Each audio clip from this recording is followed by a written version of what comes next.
Olá, pessoal. Meu nome é Ana Maria e eu soltei agora, por último, um vídeo falando sobre reprovação nesse período de pandemia.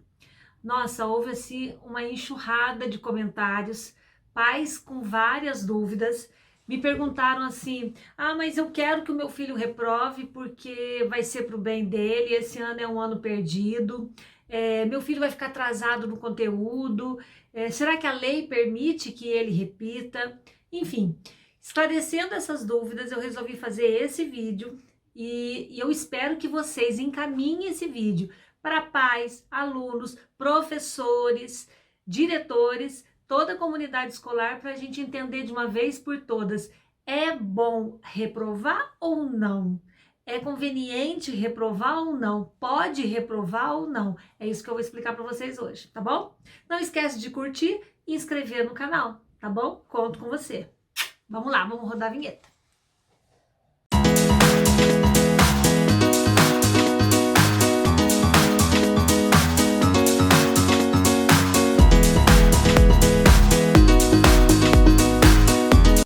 Oi, gente. E aí, vamos lá? Então vamos começar a conversar. Olha, para vocês entenderem certinho como é que funciona, eu vou dividir esse tema de reprovação, repetir o ano, eu quero que o meu filho repita, escola, de acordo com a legislação, se eu quero que o meu filho repita, ele vai repetir? Peraí, vamos explicar tudo isso com calma. E primeiro eu vou dividir esse tema em 3 frentes. Nós vamos falar de acordo com o sistema, de acordo com o aluno e de acordo com o professor, tá? Então vamos começar pelo sistema. Gente, a escola, ela é toda organizada através do MEC, que tem um bloco de conteúdos para a educação infantil, um bloco de conteúdos para o 1º ao 5º ano, um bloco para o 6º ao 9º e outro bloco para o ensino médio e outro para a faculdade. Enfim, o MEC organiza o conteúdo em forma de blocos. Então, quando você coloca o seu filho na escola, naquele ano, vou dar um exemplo, tá? Vou citar uma série que eu acho que fica mais fácil para você entender. Eu tenho um filho, por exemplo, no 4º ano. Então, lá no 4º ano, a professora, no início do ano, recebe o que é o conteúdo programático que ela tem que desenvolver naqueles alunos durante o ano. Esse conteúdo, ela coloca, né, a escola, a organização, a coordenação pedagógica, não sei, pega esse conteúdo, faz um planejamento anual e divide esse conteúdo em bimestres. Vou dar isso no 1º bimestre, isso no 2º, no 3º e no 4º. Beleza. Esse ano, como que vai acontecer?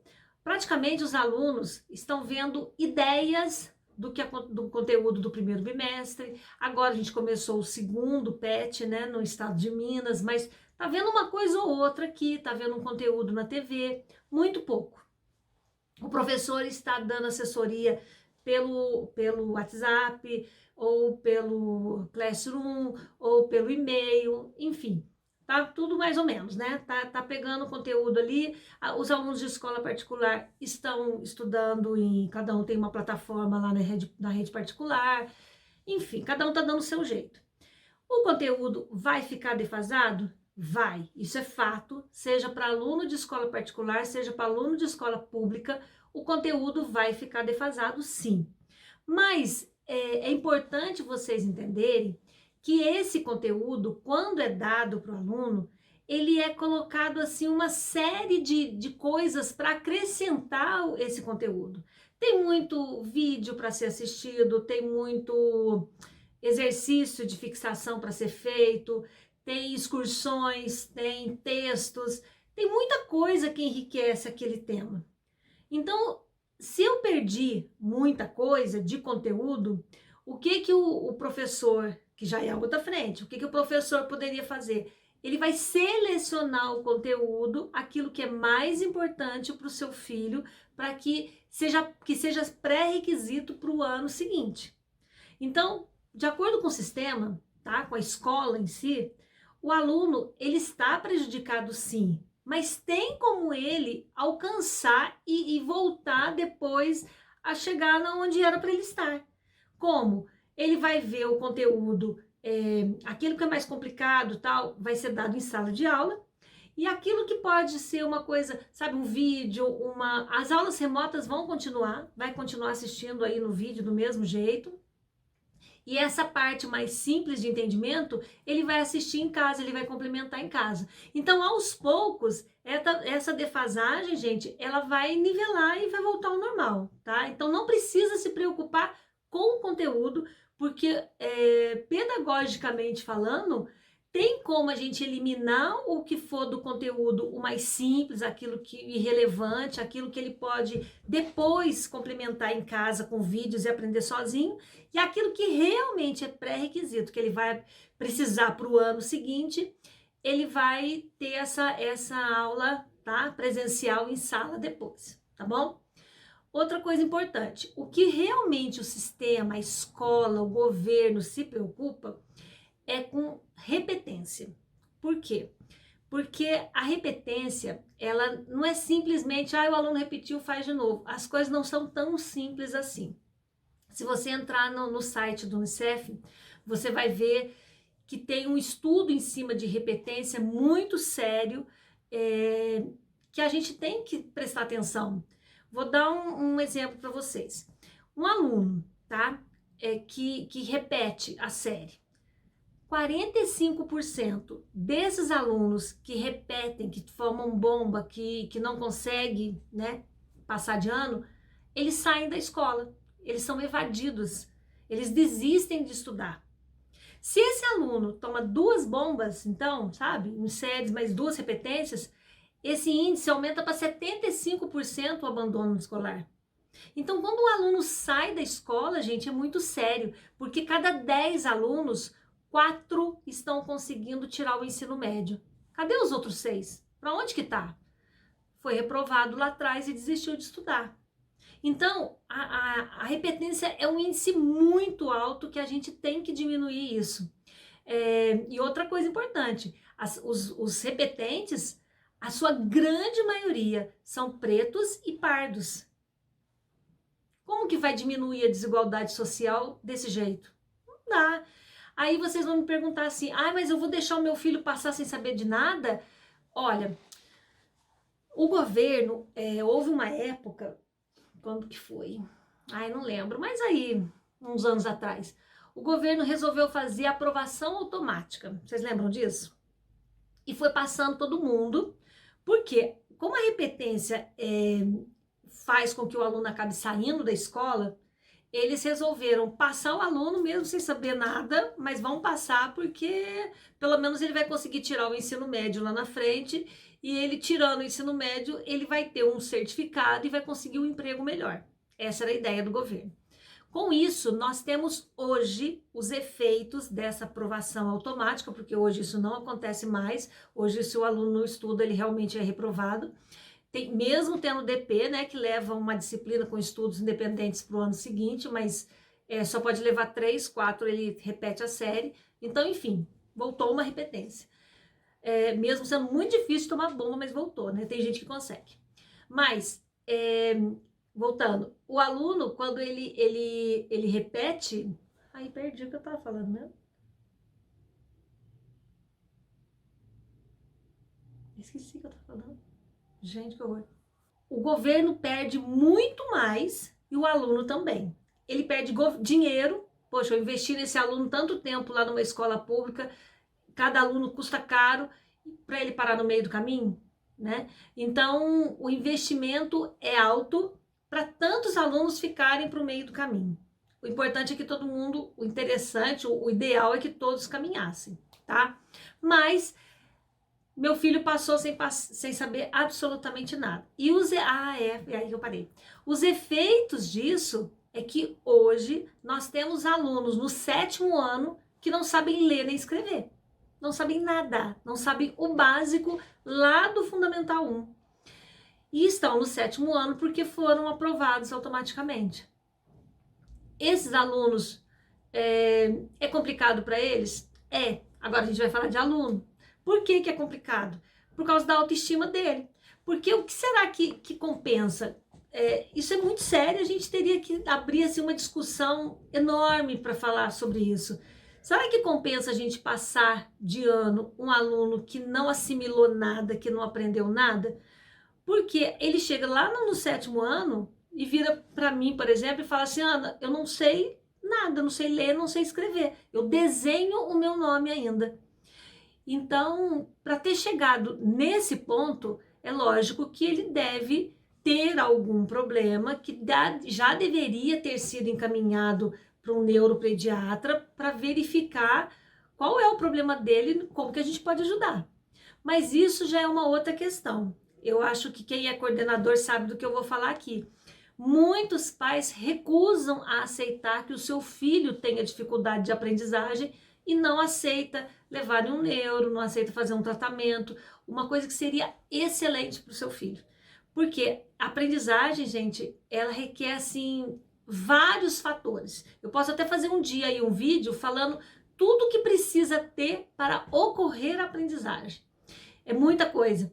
E sem a ajuda da família, não tem como ocorrer a aprendizagem. Eu preciso de vocês em tudo. A escola faz, assim, o mínimo. Pensa bem, ele fica com você na sua casa 2 períodos do dia.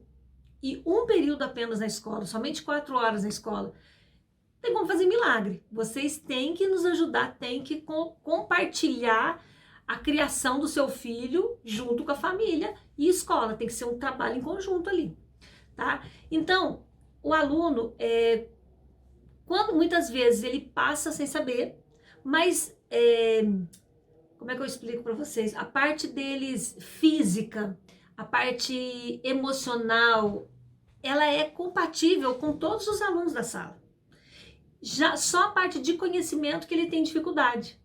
E se ele toma bomba, se ele repete, o que acontece? Ele vai para uma sala onde tem crianças e ele é o maior.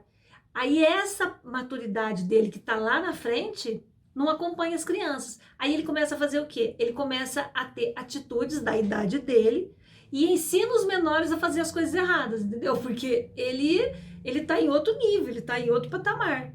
Mas a parte de aprendizagem dele tá lá atrás. Tá vendo a diferença? Não é tão simples assim, eu quero que o meu filho reprove. Outra coisa, voltando na parte do sistema. Existe legislação para isso. Eu não posso simplesmente chegar e falar assim, olha, dá bomba aí pro meu filho. Ou o contrário. Adianta meu filho porque ele é inteligentíssimo. Eu lembro quando eu era diretora, foi na escola, isso vários pais, tá? Não é só um não. Chegou na escola e falou, olha, meu filho é uma coisa, tem 4 anos, lê e escreve, põe no 1º ano. Gente, como é que eu pego uma criança de 4 anos e coloco numa sala de 7? Na época era a 1ª série, né? Era 7 anos. Não tem cabimento isso. Mas faz de conta, vamos pensar aqui que a pessoa realmente é superdotada, por exemplo. Tem altas habilidades, tá? Essa criança, ela é super inteligente, mas maturidade emocionalmente é tudo igual. Tudo bem, os pais querem que você adiante essa pessoa ou que você reprove esse aluno. Não é simplesmente fazer isso. O que tem que ser feito? O coordenador pedagógico, ele tem que aplicar um teste nesse aluno para saber se realmente ele precisa ser reprovado ou adiantado e fazer um relatório. O professor precisa aplicar um teste, verificar se ele realmente precisa ser reprovado e tal. Tem que chamar lá na superintendência ou secretaria da educação uma equipe pedagógica para avaliar esse aluno. Tem que chamar um psicólogo para avaliar esse aluno para ver se ele não vai... ele pode acompanhar no conteúdo, mas emocionalmente ele pode se isolar, ele pode entrar em depressão. Tem que verificar se a criança tem estrutura para ser adiantado ou para ser... ou para repetir. Enfim, não é tão simples, sabe? Aí depois de todos esses relatórios é que se chega a uma conclusão e a escola bate o martelo. Ó, se é para adiantar, beleza, vamos adiantar, arquiva a documentação, todo mundo concorda com isso? Ótimo. Tá, não é para reprovar, não, então ele fica onde ele está. Mas tem que ser um trabalho conjunto. Não é simplesmente o pai chegando na escola, ó, muda aí, tá? Que eu quero meu filho repetindo. Isso aqui não é festa do caqui, não. A escola tem regimento que tem que ser cumprido, o PPP, que é o resumo do regimento, que todos da escola têm que conhecer e saber o que se passa na escola. Isso é muito importante, pelo amor de Deus. Se você não conhece o regimento da sua escola, procure, leia e veja o que você pode fazer, o que você não pode fazer, tá? Isso pais, alunos, direção, professor, todo mundo. Bom, outra coisa que os pais têm que se preocupar, e os alunos também, com esse retorno às aulas presenciais, é formação dos professores do seu filho. Por quê? Quando o seu filho tem um professor competente, que atualiza, que estuda, que é uma pessoa experiente, que tem visão, esse professor vai ter muito mais condições de selecionar aquilo que é prioritário, a criança saber, o aluno saber, e aquilo que eu posso deixar para trabalhar em casa de maneira remota. Ele vai ter que peneirar esse conteúdo aí, tá? E muitas vezes, dependendo do, né, porque o final do ano já tá aí, pode ser que não termine este ano. Pode ser que o professor do ano que vem, né, voltando, tem que dar uma avaliação diagnóstica, tanto agora, voltando agora às aulas presenciais, como no ano que vem, o professor tem que aplicar uma avaliação diagnóstica no seu filho, verificar onde que ele parou no conteúdo, e aí sim, trabalhar a partir de onde ele parou. E selecionar no ano que vem o conteúdo também, e no final do ano que vem é que com certeza esse conteúdo vai voltar a ser nivelado aonde era para ele estar, tá bom? Então, eu penso assim, em termos de conteúdo, eu acho que os pais não precisam ficar preocupados. Porque conteúdo, na hora que a gente voltar às aulas presenciais, os professores vão peneirar esse conteúdo aí. O professor do ano que vem também vai verificar o que é o pré-requisito. E até o final do ano que vem, tudo se acerta. O que os pais precisam se preocupar, então? Precisa se preocupar com a autoestima do seu filho, porque muitos estão desanimados, sabe? É muito difícil assistir aula pelo computador, ver na TV, correr atrás por fora. Então precisa ficar de olho. Mas eu gostaria que vocês pensassem, ponderassem em tudo isso que eu falei para vocês, do bloco de conteúdos, no trabalho do professor. Você confia na sua escola, você confia no professor da sua escola, do seu filho, aliás. Quanto à legislação, quanto ao empenho, o que você, né, seu aluno, o seu filho está empenhando, está querendo aprender, ou o seu filho, larga a mão, vamos perder o ano mesmo. Como é que você está encarando isso aí na sua casa, tá? Isso faz a diferença. O que você, na sua casa, pode fazer pelo seu filho? Vou dar algumas dicas, que são, assim, dicas para a vida, que se você fizer isso na sua casa, você resolve todos os problemas do seu filho com relação à escola. Primeiro, é rotina. Mesmo em período de pandemia, o aluno, o seu filho, ele tem que ter hora para acordar, ele tem que ter hora para dormir, ele tem que ter quais são as atividades que ele vai fazer durante o dia, que hora que ele tem para estudar, sabe? Tem que fazer uma rotina. Ninguém consegue ir bem na escola sem rotina. Infelizmente, eu pelo menos não conheço ninguém, tá? Se o seu filho for levanta a mão pro céu, porque 99% não vai bem se não tiver rotina, se não tiver organização, se não tiver horário para fazer tudo. Tá, segundo item que vocês podem nos ajudar, lendo. Seu filho tem que ler. Se ele não sabe ler, você leia para ele. Leia muito, leia histórias, faça ele ler, peça para ele contar a história para você se ele sabe ler. Qualquer história, qualquer artigo, qualquer coisa, peça para ele ler, tá? Quanto mais ele fizer leitura e entender o que ele estiver lendo, gente, isso ajuda muito na escola. Vocês não têm noção como que essa leitura ajuda o aluno a aprender e a captar mais rápido todo aquele conteúdo que ele vai ter que ver lá na escola. E um último item é despertar curiosidade. Quando o aluno falar assim, mãe, por que isso aqui é assim? Ah, porque dá sossego. Não, pelo amor de Deus, não faça isso. Estimule a curiosidade. Ah, sabe que a mamãe também não sabe? Vamos procurar, vamos ver o porquê. Eu vou olhar lá no Google, a gente vai descobrir sozinho aqui, ó. Vamos lá. Então, Procure saber, procure instigar. Nossa, meu filho, por que será que escurece? Por que será que tem estrela? Por que será que tem um arco-íris, né? Sabe, procure despertar no seu filho a curiosidade. Pessoas curiosas comprovadamente vão muito bem na escola. Gente, é isso. Eu espero ter ajudado, ter colocado uma pulguinha aí atrás da sua orelha. Pense na sua situação, pense no seu filho. O que você acha? Você acha ainda que ele deve ser reprovado ou não? E assim, se você quiser, mesmo assim, que ele seja reprovado, mesmo podendo baixar a autoestima dele, mesmo podendo desanimá-lo com relação à escola, se mesmo assim você ainda quiser, não adianta você chegar na escola e falar, olha, reprova meu filho. É mais fácil ele não fazer tarefa, ele não estudar, ele começar a nem ir na escola, sabe? Vai um dia, não vai no outro, porque também aluno não pode faltar, né? Porque tem o conselho tutelar. Porque se ele fizer as atividades, se ele tiver empenhado, é lógico que ele vai passar. E ele passando, gente, fiquem tranquilos, porque os seus professores, os professores, eles estudam para isso. Então, eles subentende-se que eles são capacitados para selecionar o conteúdo e suprir o pré-requisito desse seu filho, tá? Então, fica tranquilo. Não se preocupa tanto, porque tudo se ajeita. Eu eu tenho certeza que tudo passa. E essa defasagem que está ocorrendo, calma que os professores devagar, pedagogicamente, didaticamente, ao longo desse ano e do próximo, a gente chega esse conteúdo como era antes. Não se preocupe. Incentive seu filho a ler. Isso é que é importante. Tá bom? É isso aí. Um grande beijo no coração. Até a próxima. Tchau.